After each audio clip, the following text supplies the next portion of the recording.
Pensando Decide, un programa de entrevistas donde podrás inspirarte con historias de vida.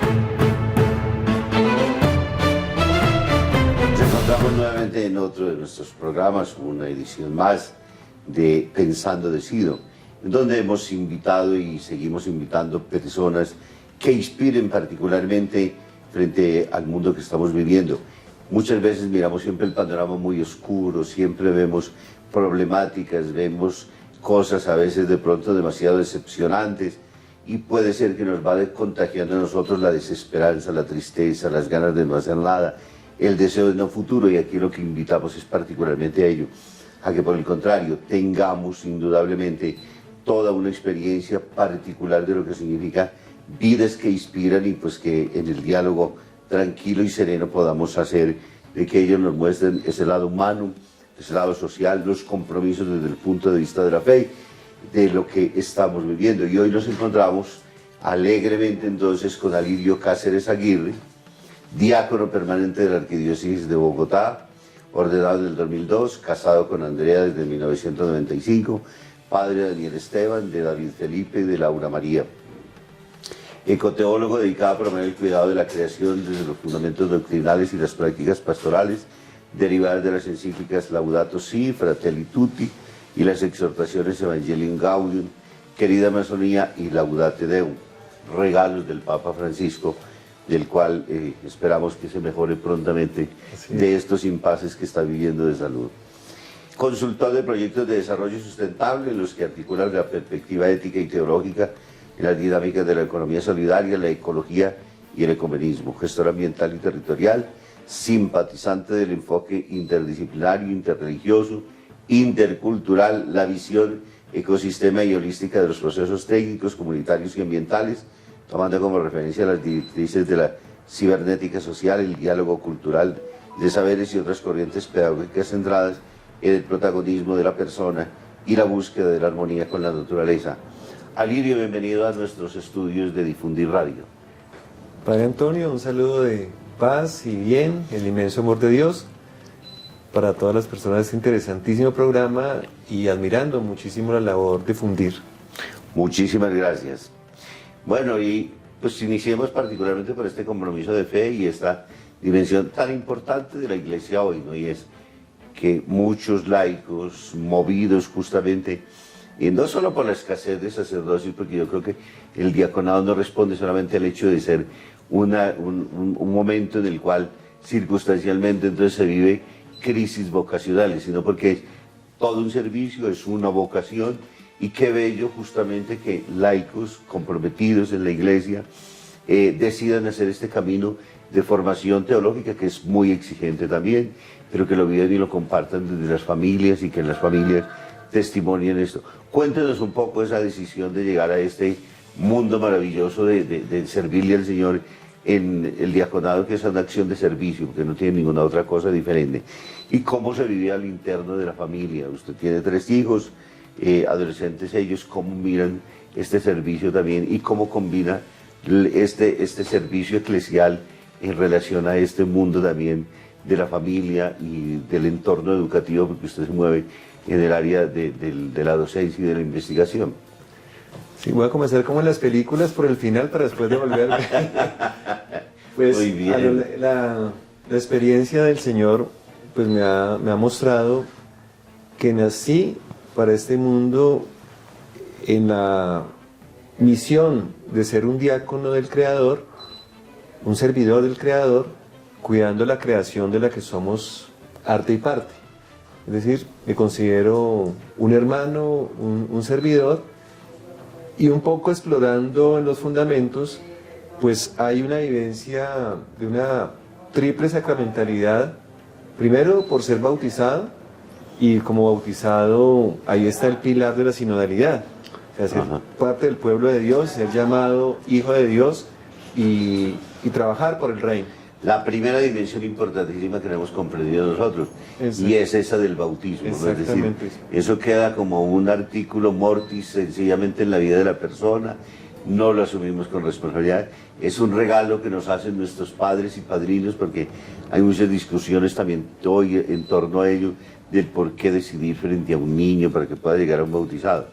Pero yo creo que quien asume la fe es un regalo muy grande, y esa triple dimensión de la cual participamos, del sacerdocio profético de Cristo, del servicio, del reinado que Él tiene, y ser parte de su pueblo sacerdotal, no lo hemos descubierto en la Iglesia ni lo hemos trabajado, porque no es problema del laico común, es un problema eclesial que no hemos desarrollado todavía para poder entender eso.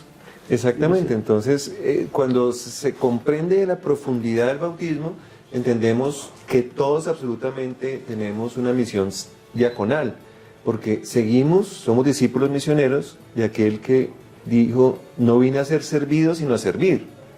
Lo que pasa es que en nuestro caso, diáconos permanentes, entonces bautizados, recibimos el sacramento y vivimos el sacramento del matrimonio, esa alianza matrimonial, y fuera de eso recibimos el sacramento del orden, ¿no?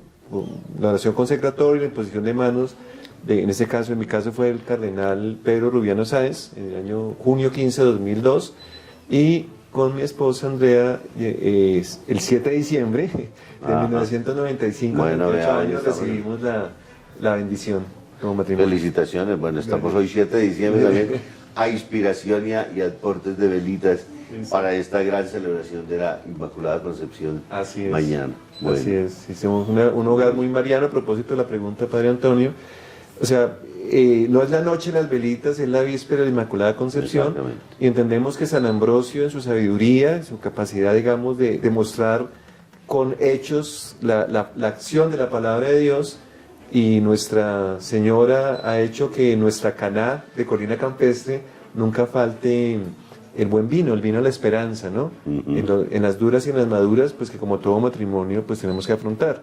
Indudablemente. Entonces, yo entiendo el diaconado, claro, lo más visible que la gente, digamos, se percata es el diácono en la liturgia, con un vestido raro, con un ornamento, pero para mí las raíces es la espiritualidad, la mística, ¿no?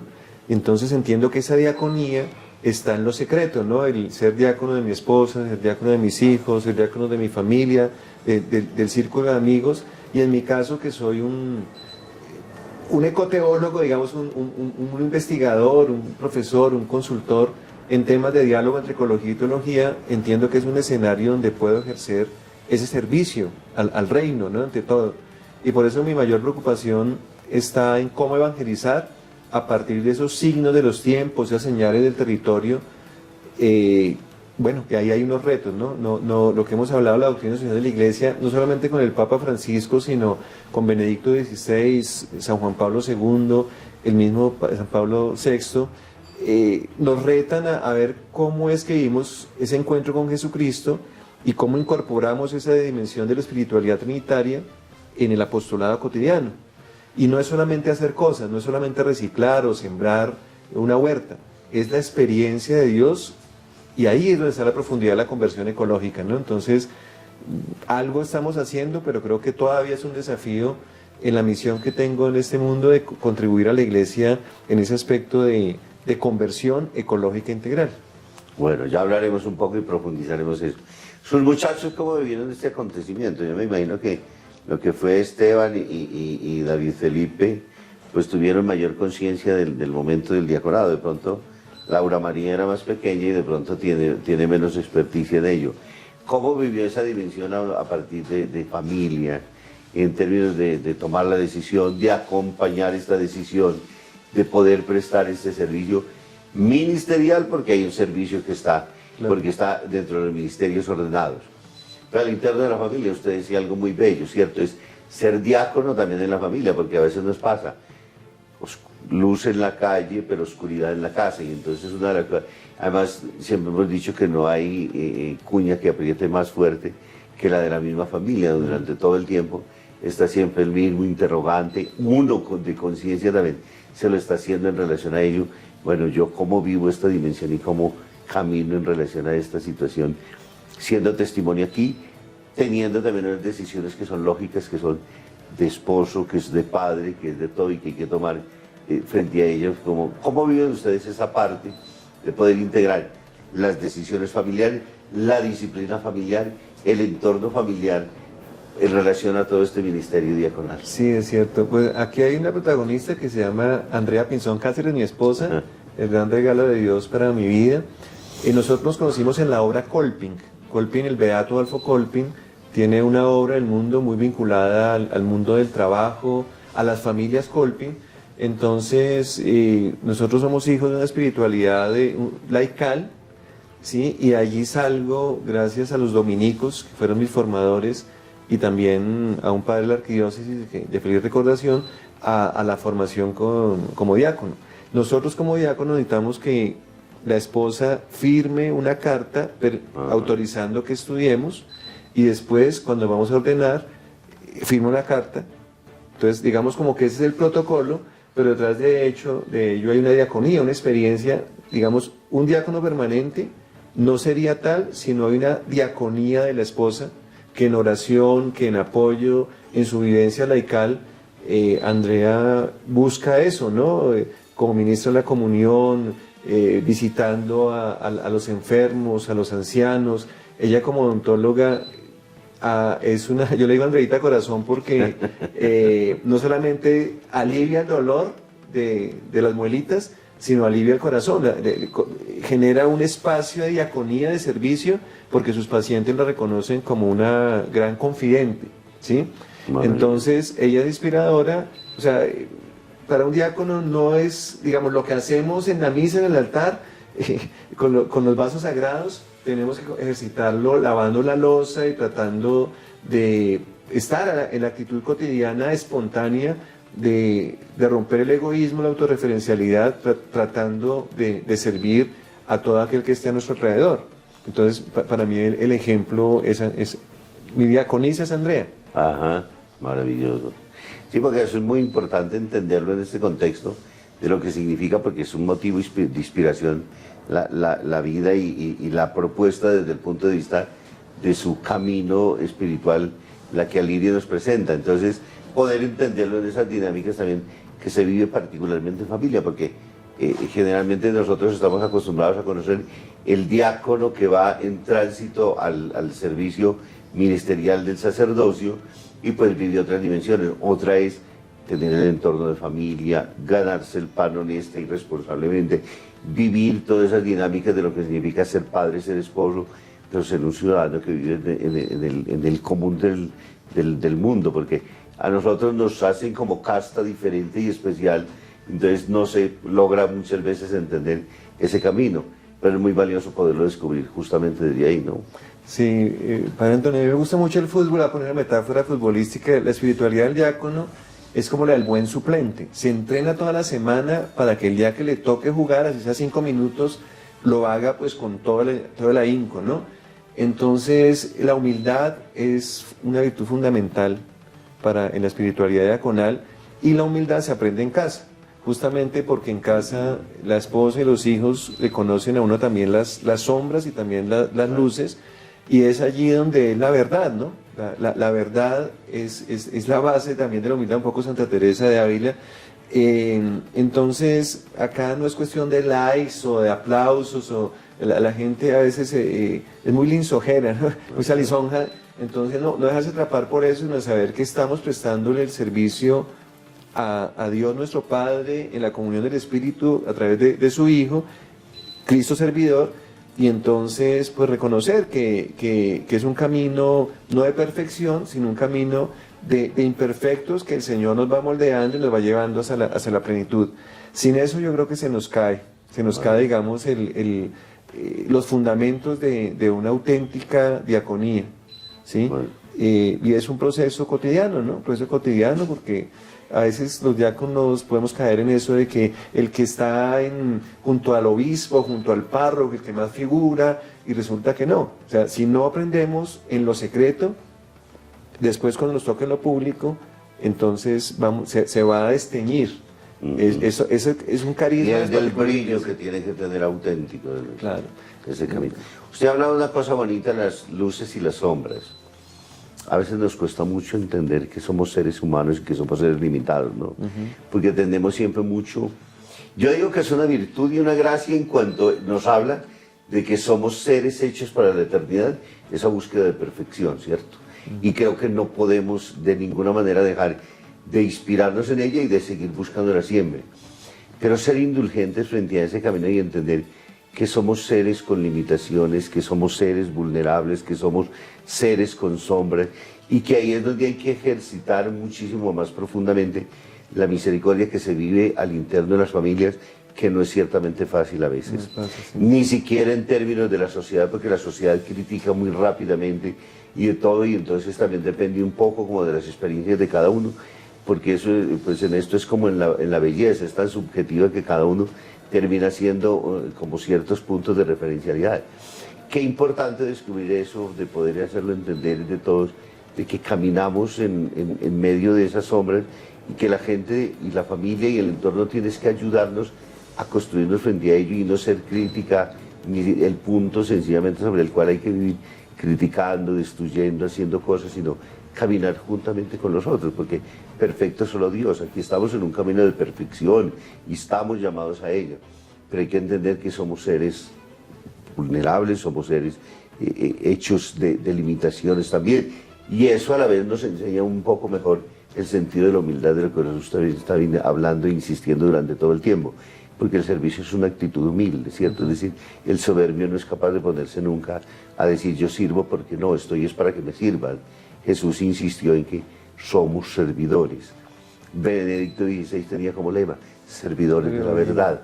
Entonces en este camino, pero es bonito resaltar precisamente esa dimensión y vivirla particularmente en familia, ¿no?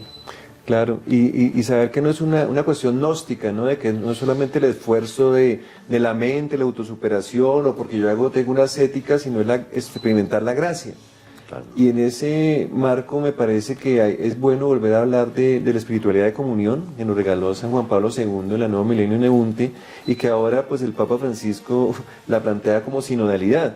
Yo escuché al cardenal Michael Cherny hace unos 4 años que pasó por acá por Bogotá, algo que me cambió la perspectiva, y es que por ejemplo en todo esto del sínodo a veces lo ve uno como si fuera una asamblea, un congreso donde hay ciertos como sectores teológicos que se imponen sobre otros, y él decía, no, nuestro gol, hablando de fútbol, nuestra meta es hablar con aquel que está distante, pronto en términos conceptuales, pero tratar de, siendo diferentes, encontrar dónde está la riqueza, ¿no?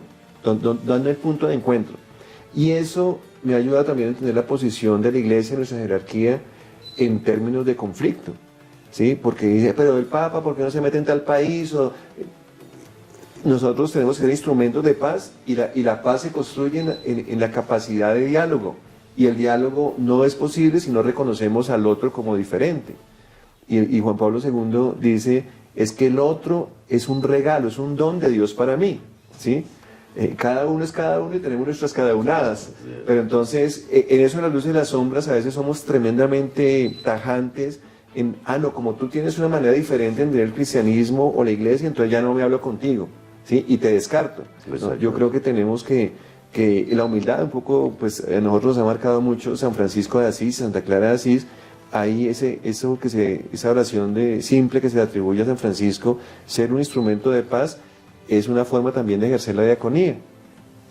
Y ahí es muy importante, de todas formas, cuando se habla de diálogos, aparte de poder reconocer al otro como un diferente a mí, también entender que los diálogos son lentos y los procesos mentales nuestros para cambiar muchas veces también son lentos. Entonces, ese respeto al tiempo del otro también es muy importante, ¿no? Y creo que el sínodo ha venido haciendo una muy fuerte experiencia frente a ello. Durante estos días hemos entrevistado a varias personas y hemos hablado sobre ello, como algunos de los obispos que asistían allí, pues en este último sínodo tenían unas grandes dificultades, porque es que escuchar atentamente, es decir, con una comunión de corazón, porque no es solamente que usted hable, sino que yo esté atento a lo que usted está diciendo, no para defenderme, sino para tratar de buscar puntos comunes, que en el fondo existen y mucho más de los que nosotros nos imaginamos. Pero partimos siempre de una gran diferencia, y es que somos tan diferentes que no nos vamos a poder encontrar nunca, que somos agua y aceite y ya no hay nada que hacer. Entonces, hablando por ejemplo hoy de religiones, en muchas de ellas encontramos que los distanciamientos que hemos tenido pues ha sido mucho más desde el punto de vista más de las actitudes que casi de los mismos conceptos, o bien desde el punto de vista teológico que tienen en las denominaciones como tal, o porque se construyeron solamente sobre prejuicios y nos dejaron unas distancias muy grandes, ¿no? Sí, sí, sí. Yo creo que en el fondo ahí está la clave, volviendo a esa dimensión diaconal de la existencia. Creo mucho en la mística como esa capacidad de admirar el misterio y buscar la unidad. Sin esa mística no es posible ni lo ecológico, ni lo económico, ni lo ecuménico, que todo tiene que ver con el hogar, ¿no? El oikos es hogar, y hogar implica familia. Y Dios quiere que nosotros seamos familia, que nos amemos como hermanos y como hermanas. Y un poco en la sabiduría franciscana, pues entendemos que el sol, que la luna, que el gatico, que la guacamaya son nuestros hermanos, ¿sí? Y que tenemos los hombres y mujeres una tarea de conducir, y un poco lo que significa Laudato Si es alabado seas, alabar al Creador, ¿sí? Y la forma de alabar al Creador es cuidarnos los unos a los otros. Entonces, eso explica por qué la gente me dice diácono ecoteólogo, ¿no? Un servidor ecoteólogo, y pues me siento cómodo, no tanto por lo que esté haciendo, sino como el proyecto. Acabo de cumplir 60, y entonces digo, bueno, el Señor me llamará algún día, pero quiero responderle en su momento, tratando de cada jornada ser su servidor y estableciendo como esa dimensión de hogar, de familia. Y la gran casa común, pues debe comenzar a cuidarse desde casa. Así es. Hablemos un poco de esos fundamentos doctrinales y las prácticas pastorales, particularmente de estos documentos que el Papa Francisco con tanta generosidad nos ha regalado, pero que han sido tan mal entendidos y tan mal leídos de muchísimos lados, ¿cierto? Fratelli Tutti es todo un desafío definitivamente, desde lo que significa la hermandad universal a la cual estamos llamados. Evangelium Gaudium, muchos dicen, pues allí finalmente plasmó de todo, menos de lo que finalmente tenía que ser las bases del Evangelio, pero si lo leemos atentamente encontramos realmente cuáles son las dimensiones pastorales realmente de las cuales Francisco avisora una iglesia en la cual tiene que caminar, querida Amazonía, y Laudate Deum. Miremoslo un poco con cuáles son esos filones desde el punto de vista doctrinal y pastoral que nos propone Francisco, y que se vuelve, digo, se convierte particularmente en un desafío para la iglesia del futuro, es decir, hoy una construcción del presente que nos toca hoy, porque no podemos escapar de ello. Estamos aquí y en el ahora, y nos toca ello.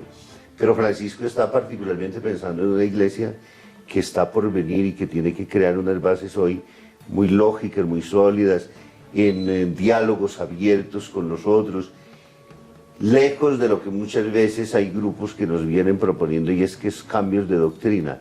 No, lo que hay son los cambios pastorales importantes de cómo abordarnos, pero los fundamentos teológicos permanecen ahí y siguen siendo, porque es que si perdemos a Cristo, ¿qué vamos a hacer? Sencillamente, pues nos perdemos todo porque nos quedamos sin dónde anclarnos. Sí, sí, ¿Cómo sí. vemos un poco esa situación? Sí, yo veo como dos niveles. Un nivel muy amplio, genérico, como humanidad, en donde toda persona que habite este planeta Tierra, pues tenemos que adoptar unos comportamientos porque vivimos en un espacio que es finito. Pero nosotros, que somos cristianos, católicos, apostólicos, romanos, tenemos que encontrar esos fundamentos. Y esos fundamentos están primero en que lo que existe para nosotros es creación, no es recurso natural, ni siquiera es naturaleza ahí inerte. O sea, hay una experiencia, digamos, de sujeto, de don de Dios a través de todo lo que existe, y eso reconocerlo implica un cambio de horizonte.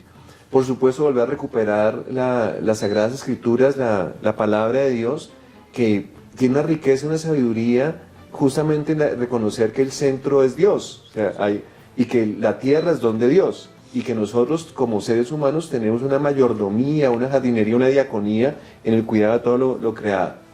Y en ese sentido aparece pues toda la doctrina social de la Iglesia. La doctrina social de la Iglesia no se agota en el Papa Francisco, por más que sea muy rico esta primera década. Tenemos que irnos las cosas nuevas, Rerum Novarum, o por ejemplo en 1970, en noviembre, el Papa San Pablo VI habla de lo ecológico en relación a la alimentación, vamos a cumplir 20 años del compendio de doctrina social de la Iglesia, y allí se habla de salvaguardar la creación, y se habla de, después, San Juan Pablo II habla mucho de la paz con Dios Creador, es la paz con toda la creación. Eso lo toma Benedicto XVI. Por ejemplo, Caritas in Veritate es un documento que tenemos que volver a leer, porque el desarrollo humano integral, así se llama, se da a la luz de la verdad y de la caridad. O sea, eso no lo podemos perder. Yo diría que tenemos que volver a leer Christi Fideli Laici, porque muchos de los asuntos que estamos adoleciendo, digamos, como humanidad, pasan por la tarea de los laicos. Y bueno, y ahí sí, enmarco entonces al Papa Francisco con el principio de misericordia, con la alegría del Evangelio, con la sinodalidad, con todos sus signos, su lenguaje, digamos, para enseñarnos también, digamos, como un magisterio a través de otro tipo de lenguajes, y por supuesto todo ese llamamiento a ser custodios de la creación. Aliria, perdón, pero hay una interrupción importante, y es en términos de lo que significa este diálogo. Hoy hay muchos movimientos que están indudablemente dedicados a trabajar el tema de esta casa común con diferentes perspectivas. ¿Cómo poderla entender particularmente para nosotros como cristianos, que remitimos a un principio y es Dios creador? Entonces nos entendemos como creación y como todo lo creado, a diferencia de aquellos otros que tienen unas visiones completamente diferentes, de las cuales dicen esto es generación espontánea, aquí lo que hay es una teoría del Big Bang. Dejemos y eliminemos entonces el principio del Dios creador, porque es que creo que eso marca una diferencia muy grande, ¿cierto? Y tampoco puede terminar siendo negociable para poder entonces encontrarnos, es decir, claro. Pero ¿cómo logramos encontrar un punto de unión donde podamos decir, nosotros reconocemos, usted habla de que somos finitos y el mundo también, el planeta también es finito como tal? De eso ya nos han dado razones suficientes y vemos que nos vamos abocando a una situación como esa, acelerada quizás por nuestra incapacidad de poder caminar con la creación de una manera armónica. ¿Cómo manejan ese punto de vista? Pues usted es teólogo y trabaja este concepto, sin crear esas, digamos, desconfianzas o esas resquicencias que a veces pueden generar para que pueda haber diálogos entre todos y podamos descubrir principios que nos ayuden. Claro. Si es que nosotros en la ética y en la moral pues tenemos como unos principios, la deontología, el deber ser, que a veces, claro, eso nos genera en términos doctrinales una separación que no permite el diálogo. O podemos mirar las consecuencias, ¿no? O sea, ¿qué pasa si yo me comporto de esta manera? Y un poco ahí entran los juegos de intereses, y puede haber las negociaciones y las articulaciones entre creyentes y no creyentes. Creo que el Papa Francisco en Laudate Deum, el pasado 4 de octubre, es todavía muy reciente, pero nos marca un ejemplo de cómo se dialoga temas de interés común, del bien común, con personas que el Papa llama de buena voluntad, o sea, creyentes y no creyentes de diferentes credos, de diferentes espiritualidades, agnósticos, ateos. Tenemos que recurrir a la herramienta de la ciencia, a la herramienta, digamos, de la ética, a la herramienta de la política, entendiendo acá la política, no la politiquería, o sea, la política es como el ejercicio, la caridad, la búsqueda del bien común. Y el Papa dice en Laudate Deum, acá hay unas motivaciones espirituales. Entonces pone como ejemplo las motivaciones espirituales de nosotros como cristianos católicos, pero invita a las otras religiones a que busquen sus fundamentos. Entonces me parece que son 4 elementos muy interesantes para entender, por ejemplo, cómo tenemos que modificar nuestro horizonte de vida. Es que finalmente el problema ecológico, ya lo decía Juan Pablo II, es un problema moral, ¿sí? ¿Para qué estamos en este mundo? ¿Qué mundo queremos dejarle a nuestros hijos? Alguien dirá, bueno, ¿qué hijos queremos dejarle a este mundo? Entonces son asuntos filosóficos, ¿sí? Que toda cultura tiene alguna respuesta. Y que enriqueciéndolos, escuchando los relatos, en eso el cine de la Amazonía es un ejemplo también de cómo culturas politeístas, ¿sí?, amazónicas, de las tribus, dialogan con nosotros que somos monoteístas y que tenemos pues todo un credo, pero no nos matamos. O sea, es posible hablar y buscar que sí hay intereses comunes. Y eso aplica yo diría que en todas las dimensiones humanas, porque ya ni todo el mundo es católico, ¿sí? ni todo el mundo, digamos, está en una posición laicista, ¿sí? Sí, claro. Sino que tenemos unas concepciones de lo sagrado. Entonces el Papa Francisco dice en Laudato Si, miren, la mayoría de los que habitamos ese planeta nos consideramos creyentes. Tenemos como tarea hablar sobre cómo cuidamos la naturaleza, de cómo protegemos a los más pobres y cómo establecemos redes de solidaridad y fraternidad. Entonces son intereses comunes, ¿no? Entonces, eso lo veo así. Sí, porque eso moviliza a muchas personas de todas formas.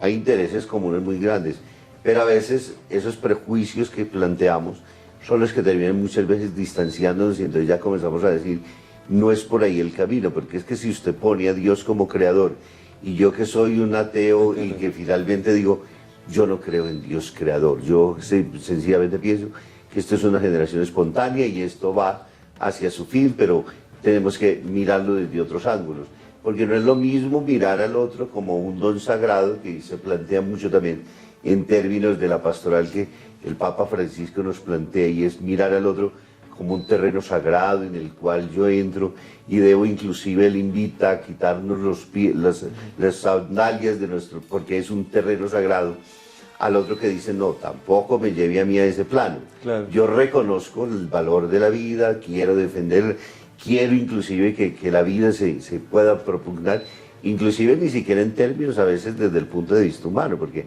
hay unos movimientos ecologistas hoy muy fuertes que propugnan más por los animales que por el ser humano. Claro. Y la batalla es inclusive hasta acabemos con el ser humano, porque ese es el peor depredador que le ha llegado a este planeta. Entonces, si acabamos con él, vamos a poder organizarnos mejor. El problema es que ya no lo va a disfrutar ninguno de los seres humanos, y creo que tampoco el camino puede ser ese, porque terminamos destruyendo una obra que es creada por Dios y que tiene una finalidad mejor, más explícita que cualquiera de los otros animales, porque los otros no tienen la conciencia que el ser humano tiene, y es ahí donde tenemos que acudir para poder también, de alguna manera, diferenciar diálogos, pero construirnos en el bien, ¿no?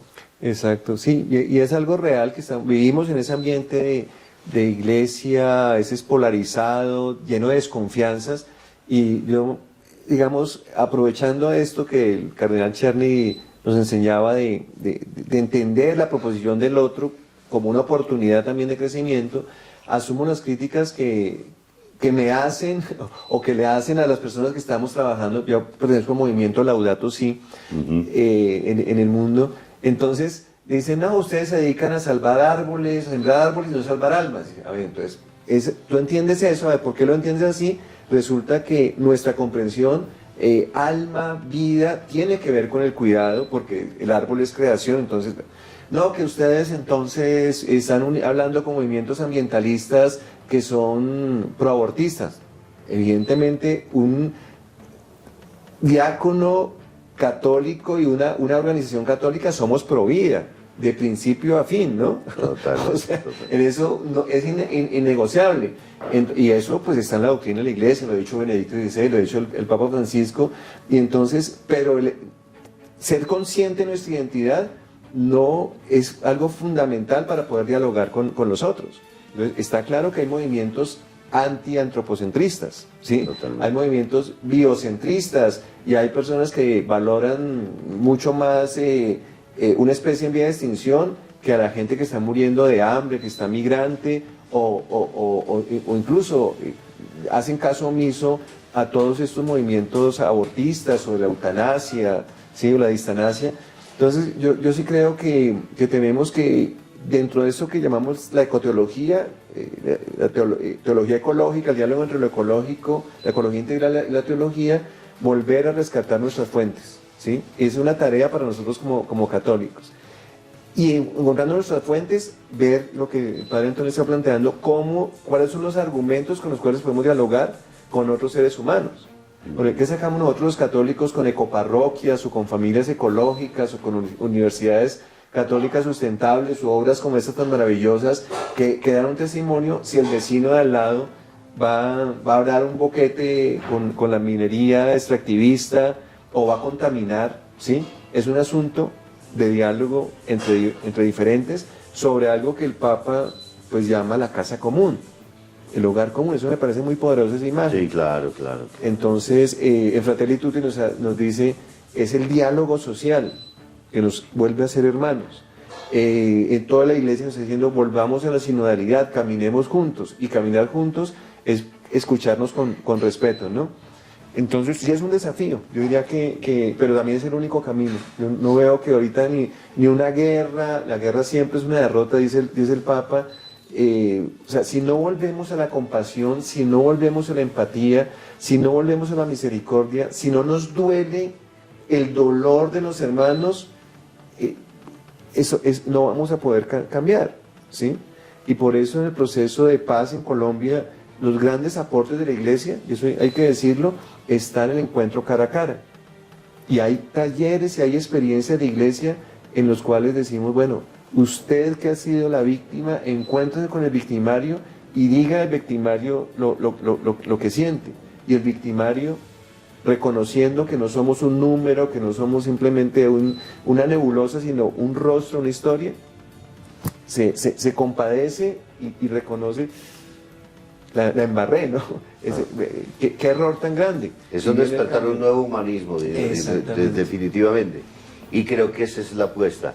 Aunque hoy hay tantas tentativas, porque uno dice, bueno, esos momentos de crisis hoy, no solo eclesiales, sino sociales, políticos, económicos, porque todo está puesto de alguna manera como en una situación que viene lastimosamente probado y de una manera muy fuerte frente a ello. Entonces nos tiene obligatoriamente que permitir repensarnos un poco desde esas mismas situaciones, porque hay movimientos en los cuales piensan que las salidas son guerras y de hecho están en curso, y hay quienes quieren cercanamente hasta levantarlas también y comenzar a ponernos en situaciones difíciles. Los hay desde quienes piensan que hay necesidad de buscar obligatoriamente una tercera vía desde el punto de vista de lo económico para poder seguir respondiendo frente a estos desafíos.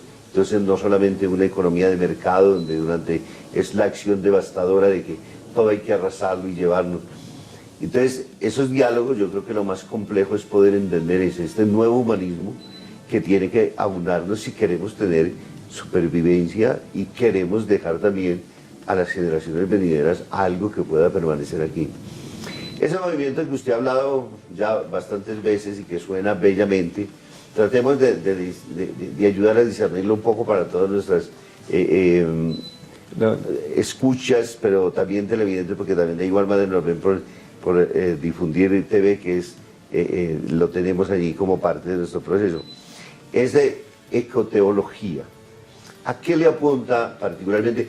Pero de manera muy especial, ¿cómo en lo pastoral finalmente logra llegar? Porque yo esta mañana con el Evangelio de hoy hacía una reflexión muy interesante, ¿cierto? Entonces Jesús dice, bueno, no es el que dice Señor, Señor, sino el que hace la voluntad de mi Padre. Y decía yo, pues los discursos son bellos y se construyen. Y a veces hemos tenido el problema gravísimo en la teología de que hemos elevado tanto este discurso teológico que lo hemos sacado de la realidad, y el Evangelio nace de la realidad del mundo y un compromiso finalmente ético que hay que asumir frente a todas las decisiones que se tienen. Y Jesús lo está diciendo de una manera muy clara frente a ello. Entonces, ¿cómo combinar esas dos realidades, lo teológico con lo pastoral, que pueda discernir a lo práctico? Porque a veces a Francisco tenemos dificultad para entenderlos por eso, porque resulta que es un pastor y que todo lo desciende es en el principio de la pastoralidad. ¿Cómo después de haber hecho toda la reflexión teológica bajamos esto para que pueda ser comprensible? Entonces algunos mundos académicos han estado muy distantes de esa situación y diciendo no podemos finalmente estar ahí con este magisterio, y es por eso. Pero yo creo que más práctico y más bello encarnado en la historia que esto no hemos podido tener. ¿Cómo manejar esas dos realidades? Ese tema de la ecoteología versus el servicio pastoral y lo que debe hacer, ¿cómo se desciende esas acciones? Sí, voy a comenzar como lo más práctico. Existe un dicasterio al servicio del desarrollo humano integral, o sea, un ministerio del Vaticano que promueve todas esas dimensiones, incluso lo que tiene que ver con lo socioambiental. Allí hay una plataforma de acción Laudato Si. Es muy fácil, en Google, plataforma de acción laudatosi.org. Entonces hay un proyecto que es una especie de jubileo donde las comunidades católicas trabajamos en 7 objetivos Laudato Si, o 7 dimensiones. que son responder al clamor de la tierra. Vale acá aclarar que es nuestra hermana, la Madre Tierra, la llamó San Francisco de Asís así hace 8 siglos, para no ponernos nerviosos si alguien habla de Madre Tierra siendo católico, eso es propio, digamos, de nuestra tradición. Respondemos al clamor de la tierra, respondemos al clamor de los pobres, promovemos una economía ecológica, hoy en día se llama el movimiento Economía de Francisco, un estilo de vida que sea sencillo, sobrio, sustentable, una educación ecológica, para eso existe un pacto global educativo, una espiritualidad ecológica, que finalmente es una espiritualidad trinitaria, y una vida comunitaria de incidencia buscando el bien común. Son 7 dimensiones. Y se trabajan en 7 niveles de organización o sectores de la Iglesia Católica. Las familias, Laudato Si. Entonces son 7 años de una familia, con esos 7 objetivos, hace su plan de trabajo para hacer familia, Laudato Si. Parroquia o diócesis, Laudato Si. Colegio, universidad, Laudato Si. Organización, movimiento, Laudato Si. Empresa, Laudato Si. Clínica, hospital, Laudato Si. O redes, provincias, congregaciones, Laudato Si. Son 7 niveles. Entonces, ahí están, ¿no? Eso es como lo más concreto.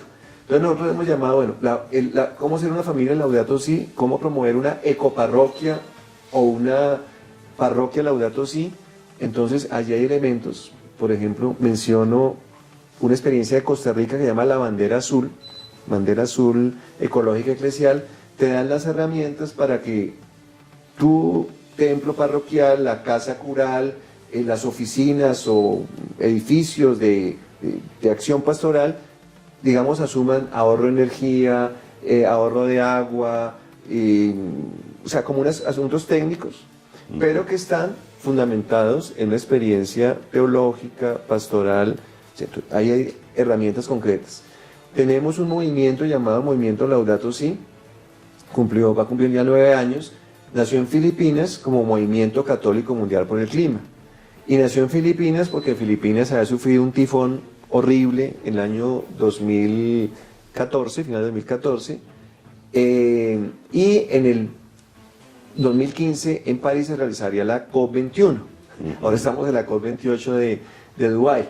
Entonces, ¿cómo los católicos hacemos incidencia en este asunto del cambio climático? Y hace 2 años el Papa autorizó que el Movimiento Católico Mundial por el Clima se llamara Movimiento Laudato Si. Y decir Laudato Si es una oración, es una alabanza al Creador. Y el Movimiento Laudato Si forma animadores Laudato Si.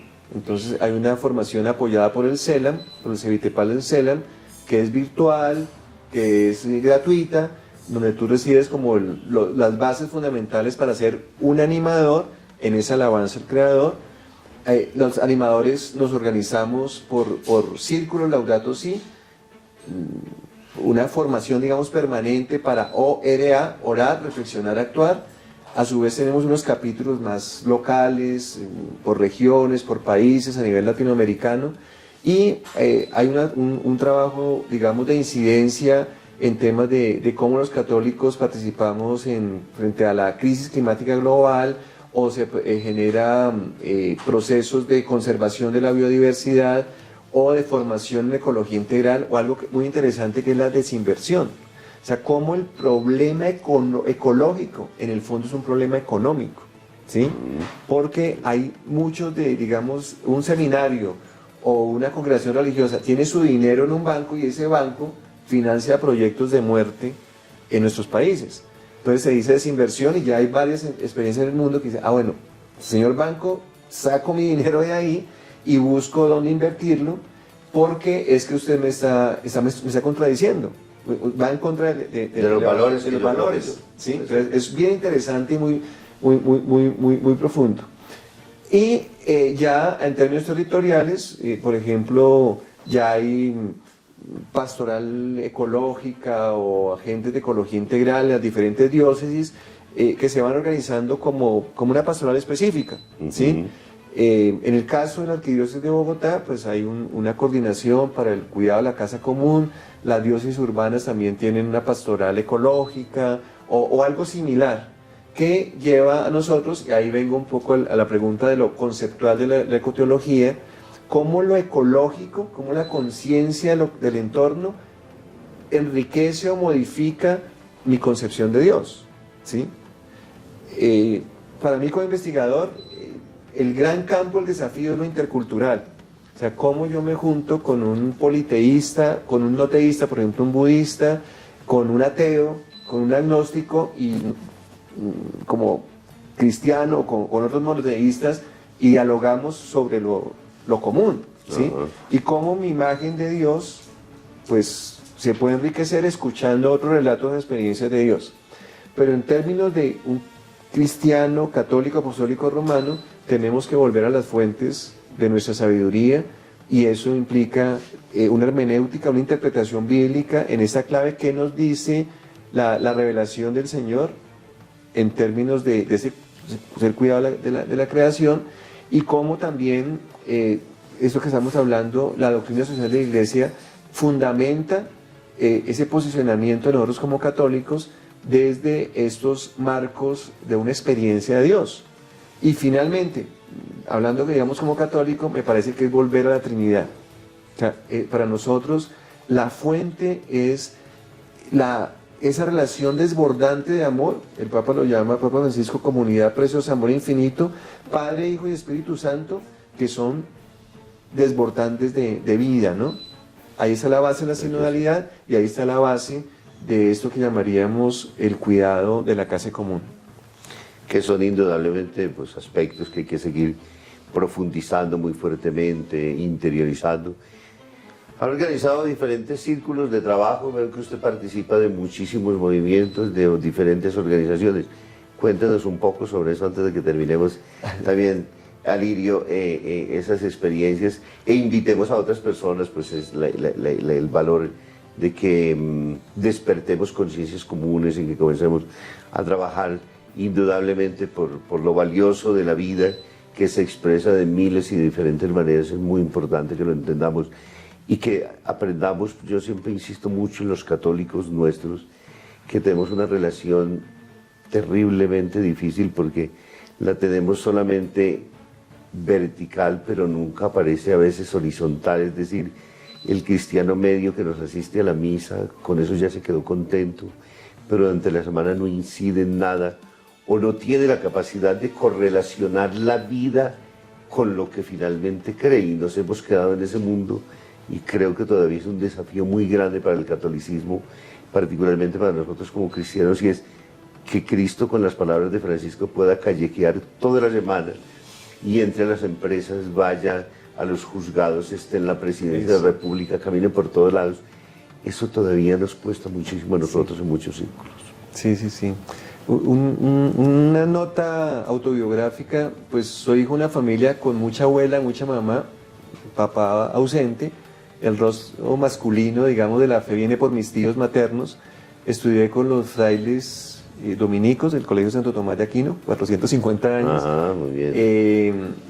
Mi primera conversión viene con la pastoral, la Pascua Juvenil Dominicana, con las hermanas dominicas y frailes dominicos, y comienzo a estudiar ingeniería química.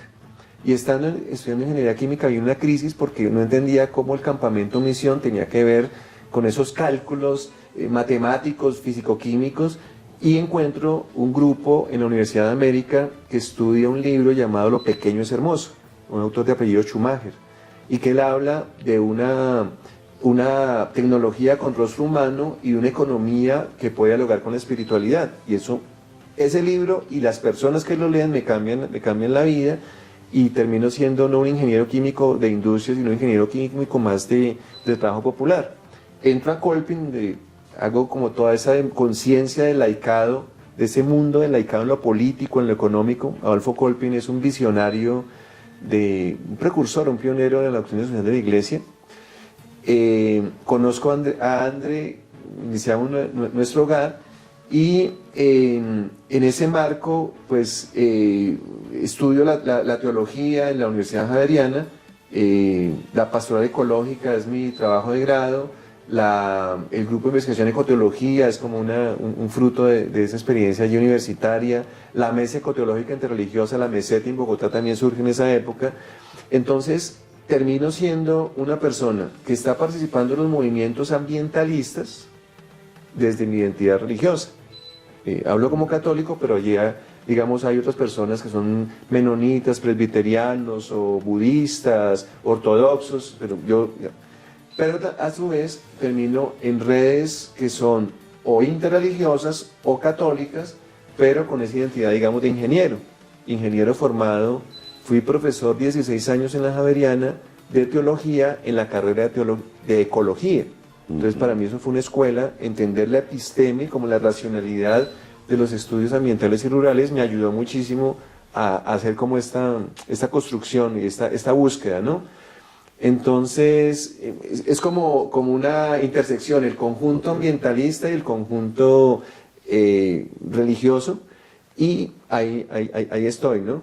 Entonces, y digamos con la fortuna de que el Papa Francisco, o a raíz de los documentos del Papa Francisco, se ha iniciado en América Latina unas redes eclesiales territoriales, la REPAM, que es la red eclesial panamazónica, o sea, como el territorio amazónico, el corazón biológico del planeta, ese escenario en los cuales se dan estas acciones pastorales, pero también estas reflexiones. La REMA, participé en la REMA desde su inicio, que es la red eclesial ecológica mesoamericana entre Panamá y México. Existe otra red en el cono sur que se llama la RECCHAC, que es la red del Gran Chaco y el acuífero Guaraní. O sea, en últimas es volver a esas porciones, yo le llamo las porciúnculas, la porción de tierra que está marcada por el agua, que son como esas habitaciones de la casa común, y en los cuales, siendo diferentes, tenemos que aprender a convivir, ¿sí? Hay una red en el Congo que se llama la REVAC, la red eclesial del río Congo. Hay una red hermosísima que se llama la red del río sobre el océano, entre Asia y Oceanía. Entonces, en términos prácticos, el planteamiento del magisterio con el Papa Francisco se está llevando a cabo en unas iniciativas que son novedosas y que nos llevan también a cambiar nuestras prácticas. Todo es novedoso. En Francisco todo es novedoso, todos los días. Siempre nos levantamos con una expresión nueva a pesar de sus años. Siempre se han dicho que esos pontificados que son a veces que se plantean de tránsitos, resulta que a veces son más fuertes y más exigentes que los que se piensan con una capacidad más renovadora y de todo, ¿no?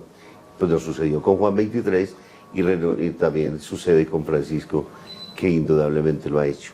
Sí, sí. Alirio, muchísimas gracias, pues será en otro momento que tengamos otra oportunidad de poder charlar. Muchas gracias. Muchas gracias, muy interesante de todas formas todas sus posiciones. Un mensaje final para nuestros queridísimos seguidores de nuestras redes en términos de estas propuestas ecoteológicas y pastorales. Hay cibernética social, diálogos interculturales de saberes con corrientes pedagógicas centradas en protagonismos de personas, búsqueda de armonía con la naturaleza. Entonces un poco de ese, al menos abrebocas final, para poder de que en otro momento podamos profundizar esas nuevas perspectivas también de diálogos y de oportunidades de crecimiento. Sí, estoy recordando mucho a la hermana Liliana Franco, la presidenta de la CLAR, colombiana. Ajá. Ella nos ha dicho en todas esas reflexiones sobre el sínodo que más que textos, este tiempo reclama testimonios. Y yo creo que sí, hablamos de muchos documentos, pero necesitamos personas que profeticen, que lideren, que se atrevan a dar coherentemente un testimonio de este nuevo estilo de vida. La segunda frase que me recuerdo es una amiga nuestra con André llamada Cristina Gastelo, es una chica de 24 años que ya inició su causa. Ella tuvo un cáncer y acá en la mandíbula se fue quedando cieguita, y en el hospital como artista le regalaba acuarelas a los enfermos que estaban solitos, a las enfermeras, a los doctores, y escribió en su diario, que se descubre después de que ha fallecido, que es un tesoro, como la historia de un alma de una universitaria del siglo XXI en España. Dice: me salva mirar por los demás. O sea, ella quedándose ciega, me salva mirar por los demás, ¿no? Yo creo que ese romper la autorreferencialidad tiene mucho que ver con Laudato Si. Laudato Si, Francisco lo canta como trovador cuando está quedándose ciego, ¿no? O sea, lo esencial es invisible a los ojos y hay que aprender a ver con el corazón. Y para nosotros, por supuesto, católicos, apostólicos, romanos, vuelve lo que el Papa les dijo con San Alberto Hurtado a los jóvenes de Chile: ¿qué haría Jesús en mi lugar?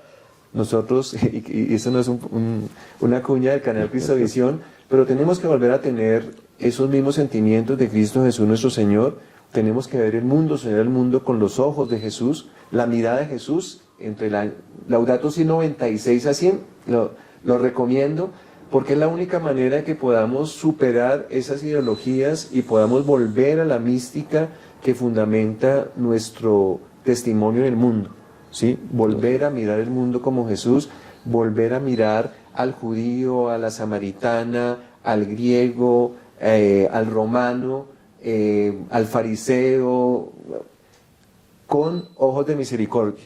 Si nosotros no somos capaces de volver a mirarnos como hijos de Dios, como templos del Espíritu Santo, por encima de cualquier, digamos, discusión teológica o posicionamiento, vamos a ser antitestimonio. Y por eso quiero decir que estoy encantado. Llevo, bueno, 1 hora acá en Fundir, pero desde que entré, las paredes, los jardines, la guacamaya, las personas ancianas, la amabilidad de las personas que habitan esta comunidad, ya para mí es un evangelio viviente, y les invito a que vengan y la conozcan y la apoyen, esta obra de apostolado. Muchísimas gracias, Francisco, de nuevo. Dios le bendiga por sus palabras, a su esposa que nos acompañó tras bambalinas. Valía la pena que lo hubiéramos hecho conjuntamente, pero bueno, pues en otro espacio tenemos que hacerlo como testimonio de vida. Gracias, Andrea. Muchas gracias, Claudia.